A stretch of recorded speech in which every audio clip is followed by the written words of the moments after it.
حتى أهل البدع والأهواء، أهل البدع العقائدية وأهل البدع السياسية.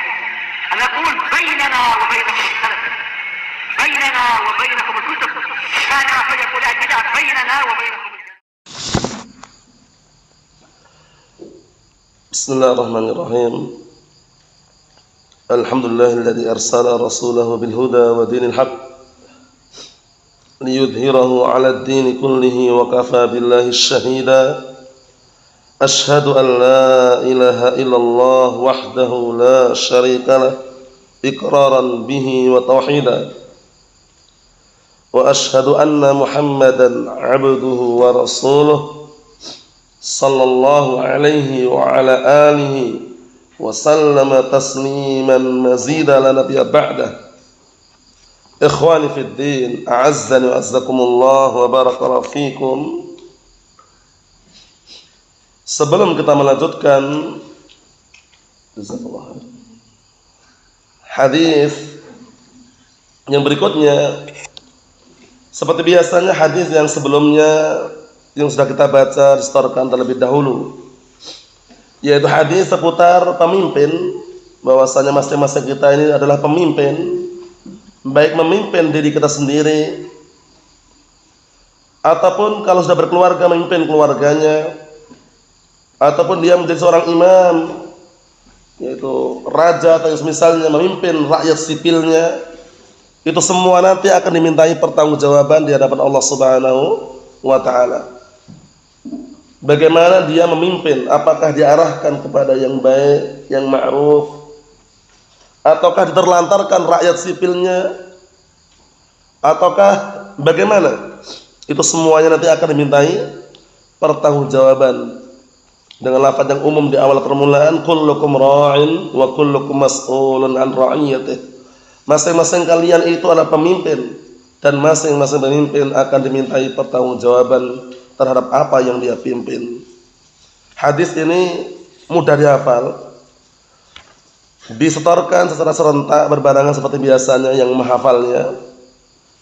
Barakallahu fiikum, tafaddalu.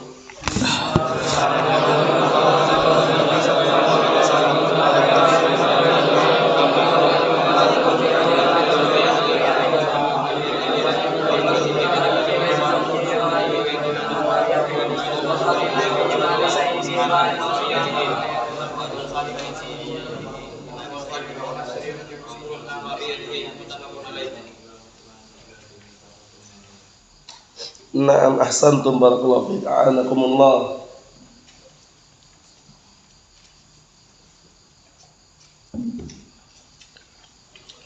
Kita lanjutkan yang berikutnya. Insyaallah taala kita ambil dua hadis pendek, dua-duanya kita baca secara ringkas insyaallah taala. Qala al-mu'allifu asbahullah haqqul jar wal wasiyah bih. Hak tetangga dan berwasiat dengannya. Maksudnya apa barakallahu fiik? Maksudnya syariat ini memberikan bimbingan kepada kita agar berbuat baik kepada tetangga. Berbuat baik dengan tetangga tidak harus ngasih makanan, tidak harus bagi-bagi uang, tapi yang paling minimnya janganlah mengganggu tetangganya. Tidak mengganggu dengan ucapannya, tidak mengganggu dengan perbuatannya. Karena seorang muslim yang sejati sebagaimana perkataan Rasulullah alaihi salatu wassalam, beliau menyatakan apa? Al-muslimu man salimal muslimuna min lisanihi wa yadihi. Seorang muslim sejati itu adalah yang orang muslim yang lainnya selamat dari gangguan tangan dan lisannya. Faham ya? Naam. Taruhlah dia bertetanggaan, dia senang mendengarkan murotal. Ya kalau ketika menyetel atau menyuarakan murotal, ya jangan terlalu keras lah mengganggu tetangganya. Nah, ia diukur sesuai dengan kadarnya sehingga tidak menimbulkan apa? Problematika atau permasalahan. Nah, seperti itu. Sampai-sampai hadis yang lain yang sering antum dengar juga kan? Man kana yu'minu billahi wal yawmil akhir falyukrim jarah. Itu insyaallah kita lewati juga nanti.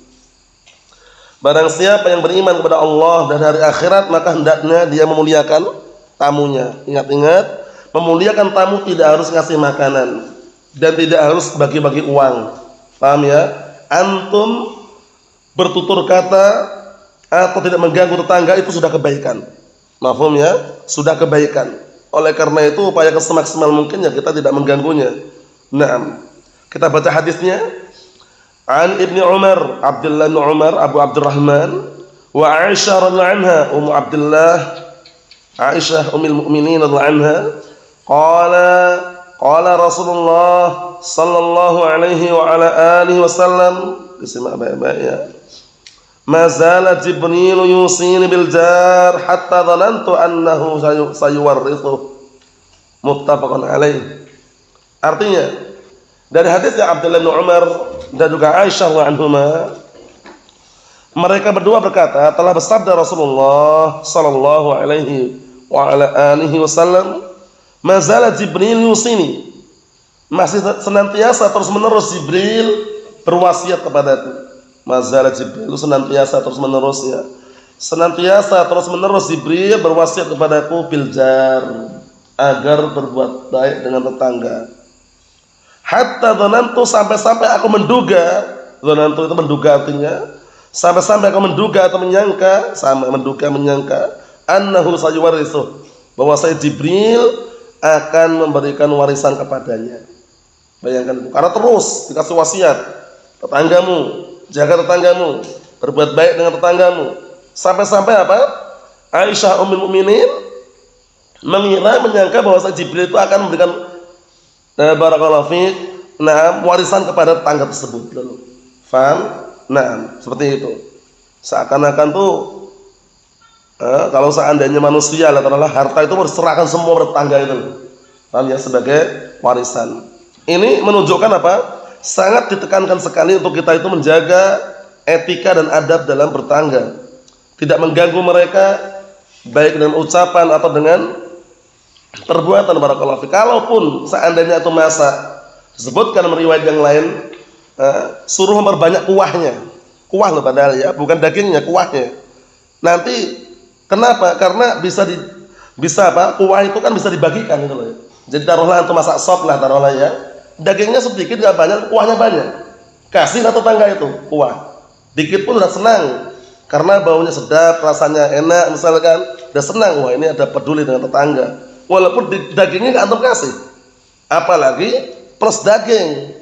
Paham ya? Ini sekedar contoh saja. Sampai-sampai sebutkan dalam hadis itu kan fa'aksiru maraqan. Perbanyaklah maroknya, marok kuah. Paham ya? Itu masak daging kambing atau daging sapi atau daging ayam, perbanyak kuahnya. Tetangga itu antum kasih kuah udah senang. Walaupun dagingnya enggak antum kasih. Kuah saja sudah. Paham ya? Nah, barakallahu fiik. Maksudnya hatta walaupun sedikit yang antum kasihkan, yang antum berikan kepada tetangga itu sudah dinilai kebaikan. Apalagi kalau yang antum berikan itu ada dagingnya atau ada yang lainnya. Naam, seperti itu. Karena orang bertetanggaannya seperti itu. Kadang ngasih, kadang memberi, kadang saling memberi. Naam, bukan malah saling barakallahu fiik, bermusuhan atau yang semisalnya. Kemudian barakallahu fiik wa hafizakumullah. Tetangga itu yang mana sih tetangga itu? Sekarang taruhlah antum punya rumah, sebelah antum ada rumah orang lain, kemudian orang kafir dia. Apakah tetangga juga? Nah, ternyata apa barakallahu fiik? Tetangga itu sifatnya umum, orang kafir, orang muslim, yang namanya pintunya di dekat dengan pintu antum, pintunya dekat dengan pintu kita, tetangga namanya. Cuman mereka haknya cuman apa? Hakul jiwar saja. Hak tetangga saja. Untuk masalah agama tidak ada toleransi. Mereka memperingati Natal urusan mereka, lakum dinukum waliyatin. Tapi kalau masalah dunia, tetanggaan, antum kasih enggak masalah walaupun dia kafir. Paham ya? Hakul jiwar namanya ya. Nah, apalagi tetangganya itu muslim, sunni, salafi, kerabat dekatnya. 3. Hakul jiwar, hakul barakallahu fiik, hakul qarabah, sama apa? Hakul din. Hak tetangga, hak kerabat dekat, hak seagama. Masya Allah. Tapi kalau orang kafir bagaimana? Boleh nggak Ustaz kita kasih makanan gitu? Nggak masalah, kita niatnya ada ta'liful qulub, untuk melunakkan hatinya semoga mau masuk Islam. Paham ya? Seperti itu. Nah, Rasulullah SAW juga pernah kan diberi hadiah oleh orang Yahud. Nah, kemudian beliau menerima juga. Yang namanya hadiah selama itu halal boleh terima ya. Nah, barakallahu fiik, itu pada asalnya seperti itu. Kita lanjutkan. An Abi Hurairah radhiyallahu anhu anna Rasulullah sallallahu alaihi wa ala alihi wasallam qala la yamna' jarun jarahu an yaghriza khashabahu fi jidarihi. Isimak baik-baik ya. Nah, thumma qala Abu Hurairah radhiyallahu anhu ma li arakum anha mu'ridin wallahi la armiyanna biha baina aktafikum. Muttafaqun alaih. Hadis ini barakallahu fiik kita terjemahkan, simak baik-baik. Dari Abi Hurairah radhiyallahu anhu bahwasanya Rasulullah sallallahu alaihi wasallam berkata, la yamna' jarun jarahu. Janganlah tetangga itu menghalang-halangi tetangganya, diartikannya janganlah tetangga itu menghalang-halangi tetangganya an yaghriza khashabah, untuk menancapkan kayunya fi jidari, di temboknya. Perhatikan, janganlah tetangga itu menghalangi tetangganya an yaghriza, untuk menancapkan khashabahu, kayunya fi jidari, di temboknya. Ini pada asalnya syariat seperti ini. Antum bertetanggaan, kok ada tembok tetangga antum boleh menyandarkan kayu antum, boleh, selama tidak apa mengganggu. Itu termasuk apa? Hak yang diperbolehkan dalam syariat. Jadi antum punya rumah, sebelah rumah antum kan rumah tetangga ya. Ada temboknya nggak biasanya rumahnya, Amil? Nah, antum boleh, kita boleh menyandarkan kayu di tembok itu. Pada asalnya itu, paham ya? Selama tidak apa mengganggu. La darar wala diror. Tapi kalau antum tukang mebel ya hati-hati. Kalau antum kerjanya mebel, kemudian kayunya setumpuk itu antum sandarkan semuanya, itu kan ganggu. Tapi kalau cuma kayu sederhana, santai, dikit, itu pada asalnya tidak ada larangan. Nah, jangan sampai pakai hadis ini akhirnya dia apa? Kerja mebel, tembok tetangganya apa? Disandarin kayu banyak sekali, kayu mebel itu ya. Allah, udah kayu jati, kayu sono, macam-macam. Jangan. Ini syariat ini kembali kepada apa? La darar wala dirar. Kaidah syar'iyyah dari dalam apa? Ilmu fikih, tidak membahayakan diri sendiri dan tidak boleh pula membahayakan orang lain. Taruhlah antum menyandarkan kayu di tembok tetangga antum, menyandarkan apa? Yang tidak mengganggu intinya. Faham ya? Sekedar kayu, faham ya? Kayu yang intinya ma'ruf kan, kadang antum sadar kayu atau apa gitu. Intinya enggak mengganggu. Bisa dipahami? Ayo. Akhirnya ketika ngomong seperti itu enggak dipedulikan, lihat ini. Summa qala Abu Hurairah, kemudian Abu Hurairah berkata, "Ma li arakum anha mu'ridin." Aku melihat, memandang kalian mu'ridin, berpaling dari masalah dari perkara ini. Kalau terjemahan bebasnya, "Ma li arakum anha mu'ridin," itu artinya adalah apa? Aku melihat kalian justru tidak peduli dalam masalah ini. Paham ya? Berpaling dari masalah ini. Jadi enggak peduli, padahal ini syariat itu loh. Akhirnya apa kata Abu Hurairah? Wallahi, demi Allah, la armiyanna biha, sungguh aku akan meletakkan kayu-kayu tersebut bain aktafikum, antara pundak-pundak kalian. Diletakkan di pundak-pundak kalian. Nah, karena beliau marah ketika dikasih penyampaian hadis malah enggak peduli gitu loh. Enggak respon gitu ya. Nah, beliau mengatakan janganlah tetangga itu menghalangi tetangganya untuk menancapkan kayunya di temboknya. Kemudian melihat yang mendengar itu malah apa? Tidak peduli, malah berpaling.